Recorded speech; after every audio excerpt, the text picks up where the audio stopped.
Afambavao afa mihitsy kosa indray tsy ny fahefana sy ny vola na ny voninahitra sy ny harena no ambony indrindra fa ny fijerena ny mpiarabelona ho ny filohan'ny anteny meram-pirenena sy teny irandriana solony haiko androany raha nandray ny fianakaviany fitahiny isan'ireo tanora narary vokatry ny fanampozinana ara-tsakafo teny Ambomalaza tsy hijerena fiavinana politika mantsy ny fanampiana raha ny nambarany hatrany tonga nanatitra fisaorana ho an'ny filohan'ny anteny meram-pirenena teny amin'ny fiasany teny Tsimbazaza Moandroany ny fianakaviany fitahina Nancy Ranefson sy Irina Rajdera.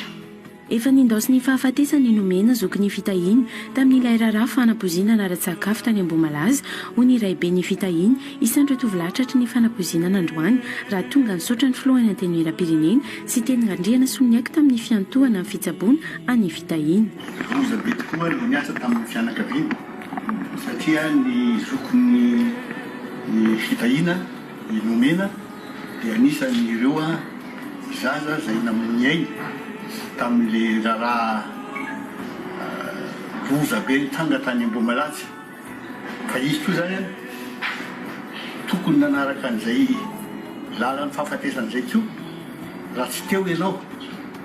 satria ianao zay tena isaorana an'Andriamanitra mihitsy ny fisinao naray andraikitra tamin'ny fikarakarana azy hatramin'ny voalohany anisan'ireo olona zay nalefanao tany Maurice nahazo an'ilay fitsaboana voalohany ary satria tsy ampy le tany sy mbola nisy le rechute dia mbola nandray andraikitra hoavana be mihitsy ianao nandefa azy tany Inde. Tsy hijerena fiaviana na firehana loko politika ny fanampina ny mpiarabelona ho ny filohany anteny meram-pirenena raha namaly ny fianakaviana. Ny harena ambony indrindra tsy ny fahefana, tsy ny vola, tsy ny voninahitra fa izay hoe fijerena ny mpiarabelona, famadihana ranomaso, fifaliana. Izay angamba ny tena harena be indrindra. Za raha manao asa soa tsy mijery fiaviana, tsy mijery politika, tsy mijery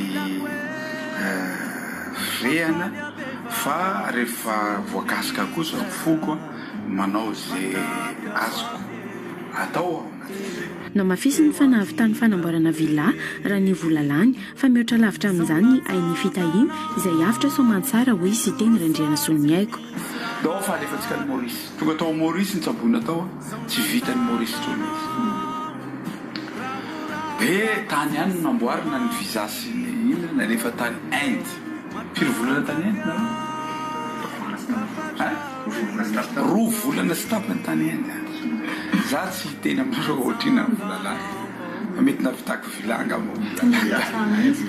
tena marina za tsy teny anao fa navitako vila fa mihoatra ny vila ny ainy zazy dia nataonay le izy nisaotra ny filohany anteny meram-pirenena ihany koa moa fitahina tao anatin'izany. Misy problème tany fotany misaotra indrindra ny honorable cité tamin'ny fitiavana tena manaray mandray tokoa mananao tena mitsinjo vahoaka tena porofo tokoa izy zao fa tena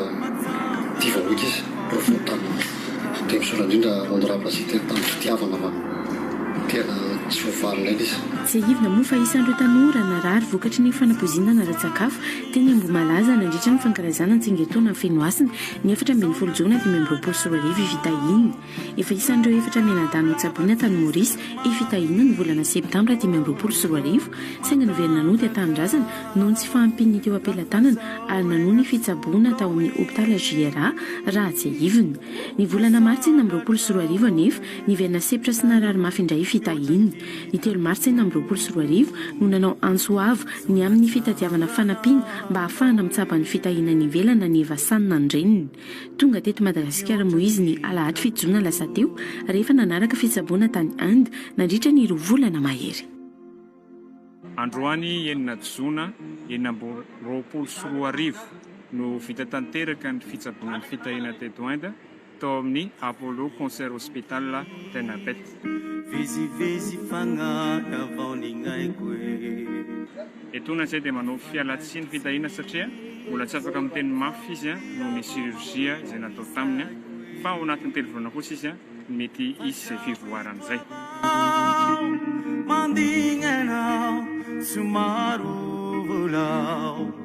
engako iaho avy eo agnilako etony izay dia maneho fisaorana an'Andriamatoa filohan'ny antenimieram-pirenena Andriamatoa sy teny Randriana Solonyaiko izay niantoka ny fitsaboana ny fitahiny hatrany Maorisy mandra-pahatonga aty Inde. Tsy an'ny fianakaviana no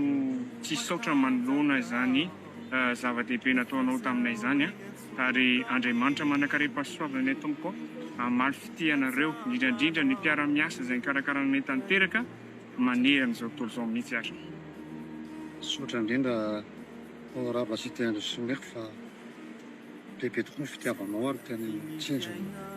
tsinjon'ny mpiarabe ny fotoana pasitraka ndrato zao natsanganao mijoro soatsy misy raha marary